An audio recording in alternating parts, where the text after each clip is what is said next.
And I was out, I don't know, I never did know. See, we weren't having a lightning storm. Weren't supposed to. At least I wasn't. I checked in. No, I didn't. The dispatcher called me in the afternoon, and he said, "Have you seen or heard any thunder or lightning?" Of course, lightning and thunder occur at the same time, you know.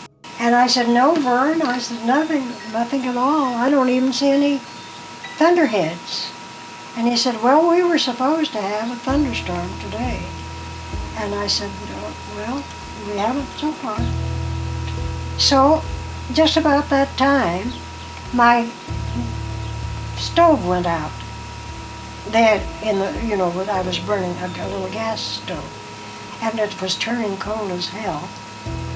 So I had to go down the stairs and take my wrenches and take what they call a pigtail off of one drum and transfer it to the spare and tighten it up, and it started raining, just drizzling a little bit, and got my jeans wet in the back, or all over.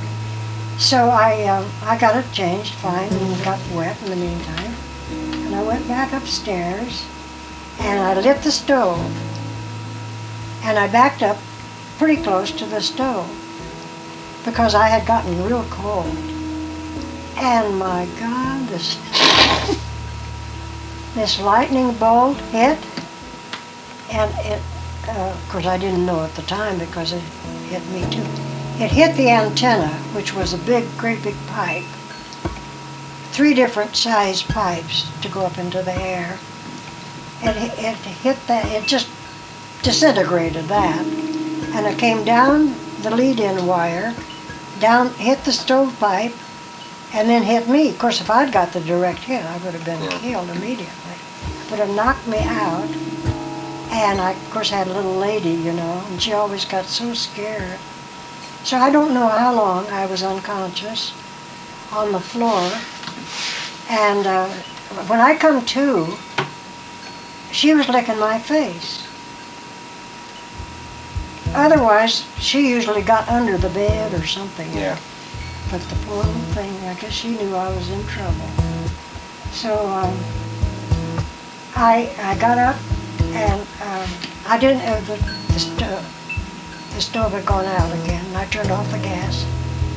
And I got a blanket and put it around me, and I got on that insulated chair. And you remember the stool with the insulators on it? Yeah. It was a stool that had 4 legs and insulators on it. And I was supposed to sit in a chair with my feet on this stool when it got close. Well, I didn't have time. It snuck up on me. And so anyway, I thought, well, when I could get my thoughts together, there'd probably be more lightning, So I put the blanket around me, sat in the chair, put my feet on the stool, and I sat there, and then my senses started coming back, and I thought, my God, I gotta report this. So I got up, and my gosh, the radio was knocked out. Everything, and they had taken the corner off of the building, and so I couldn't check in. We always checked in at the last thing in the evening. So so I got into bed, wet clothes and all. And I took my dog and we went to bed. And I thought, well, they'll find me sometime, surely.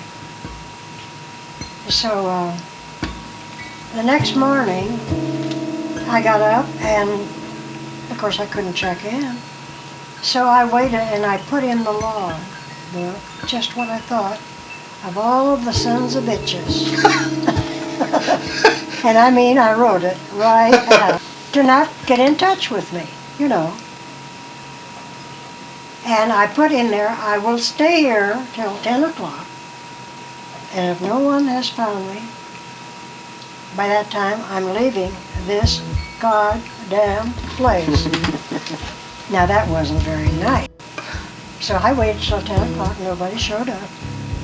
So I went out and I got my little car started. I carried, of course, the dog had her leg broken. You know, she'd been blown off of that great huge Jeez. truck. So she was crippled after that.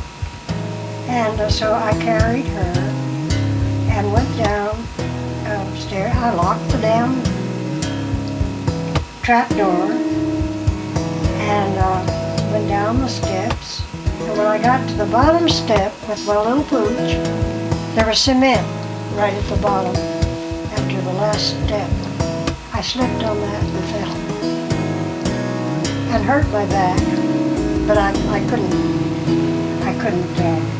even think about that. So I went out, carried the dog out to the car, and the car was headed down.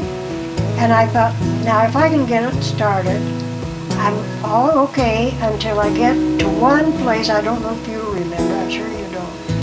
There was one place south of the lookout that was sort of an indentation in the road. And I thought, if I get across there, I'm safe. Otherwise, if I don't make... Oh, it had snowed in the night, about 6 inches. So I took a shovel and thought, if I get stuck, I'll just have to shovel out. So I got stuck, just like I thought I would. I never could make it over that in that snow. And so I tried to shovel, and then I'd get in and start the car. Every time I'd get it started, it would get a little closer to the edge, and it was thousands of feet down, you know. Yeah. Down. So I thought, well, this is pretty crazy, so I'll just go back. Anyway, I went back and opened the door and went back and got back into bed. And I thought, well, they'll find me sometime. So about 11:30, I heard a car coming, and here come a couple of the boys from the ranger station. And they had seen my car, and it was far enough to one side so they could get around it. And they came. They were scared. Oh God, they were scared. They thought that I'd fallen down over the bank. So I got along fine until they appeared, and then I broke down. I was sick, and I was crying. I made an ass of myself. And so the one guy said, well, you get in, you and the dog, we'll take you in the pickup, and then we'll pull your car down to the station at Running Springs. And then we'll take you on into Big Bear, which they did. And then they took me to the doctor. And he treated my burns. It was electric burns, you know, and they're not like a burn.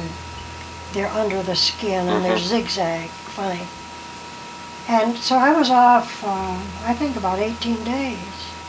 And I kept thinking I never, ever can go back and go through another lightning storm. But I kept getting braver and braver all the time. And I went back when about 18 days, I think I was off. And the first storm we had, it didn't bother me at all.